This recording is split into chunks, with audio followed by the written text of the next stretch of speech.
এক মাস আগে জামা দিয়ে গেছিল, আগামীকাল দেয়ার ডেট।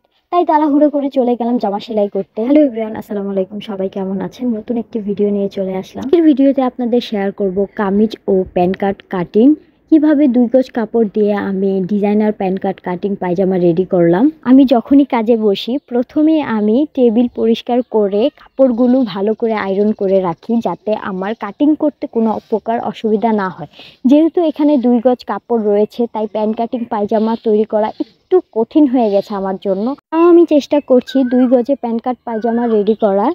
প্রথমে আমি পায়জামার লম্বার মাপটা নিয়ে নিয়েছি। এখানে পায়জামার লম্বার মাপটা 40 ইঞ্চি হবে। কাপড় যেহেতু 2 গজ, পায়জামার লম্বা 40 ইঞ্চি, সেহেতু অনেকটুকুই জোড়া পড়বে। জোড়ার জায়গায় আমি সমোচা ভাঁজ দিয়ে ডিজাইন তৈরি করব। যে অংশে 3টা প্লেট দিব, সেহেতু আমি 50 ইঞ্চি কাপড় নিয়ে নিচ্ছি। বাকিটা ডিজাইনে চলে যাবে আর 2 ইঞ্চি রাবাটে চলে যাবে। পায়জামা কাটিংয়ের পর আমি কামিজটি কাটিং করা শুরু করলাম।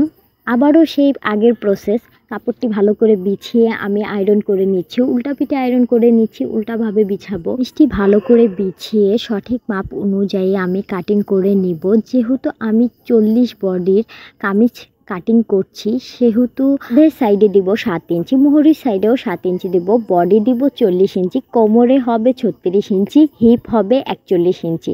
তার হিপটা একটু বেশি, তাই হিপ আমি 41 ইঞ্চি দিচ্ছি। বর্তমানে কামিজের নিচের চড়াটা সবাই অনেক বেশি পরতে পছন্দ করে, তাই আমি 40 ইঞ্চি নিয়ে ওখান থেকে 5 ইঞ্চি এক্সট্রা নিচ্ছি, আর সাইডে সেলাই করার জন্য 1.5 ইঞ্চি কাপড় নিচ্ছি। এখন আসি হাতাতে। হাতার কাপড়ের জোড়া পড়েছে, কিন্তু আমাদের মাথায় রাখতে হবে এইখানে যেহেতু সোজা ফুল আছে, আমাদের সোজা ফুল অনুযায়ী কাজ করতে হবে। হাতার লম্বাটা আমি 19 ইঞ্চি রাখছি, কারণ হাতার নিচের অংশে পাইপিং দিব সাদা রঙের। এখন আসি গলাতে। গলা আমি পান গলা দিই। গলার চড়া দিচ্ছি 3 ইঞ্চি, লম্বা দিচ্ছি 7 ইঞ্চি। পান গলার মধ্যে খুবই সুন্দর সাদা রঙের পাইপিং দিয়ে গলাটা ডিজাইন করব। পিছনের গলাটি দিব উঠানো গলা। গলা কাটিং করার পর আমি আয়রন দিয়ে অন্য কাপড়ে বসিয়ে নিব, এতে গলার ফিনিশিং খুবই সুন্দর হবে। এখন আসি কাজের বিষয়ে। এখন তো সেলাই করতে হবে, তাই না? কাটিং যদি ভালো হয় তাহলে সেলাই সুন্দর হবে, কাটিং যদি খারাপ হয় তাহলে সেলাই সুন্দর হবে না। আপুরা, যেহেতু এখন আপনারা ড্রেস কাটিং করেছেন, সাথে সাথে সেলাই করে ফেলবেন।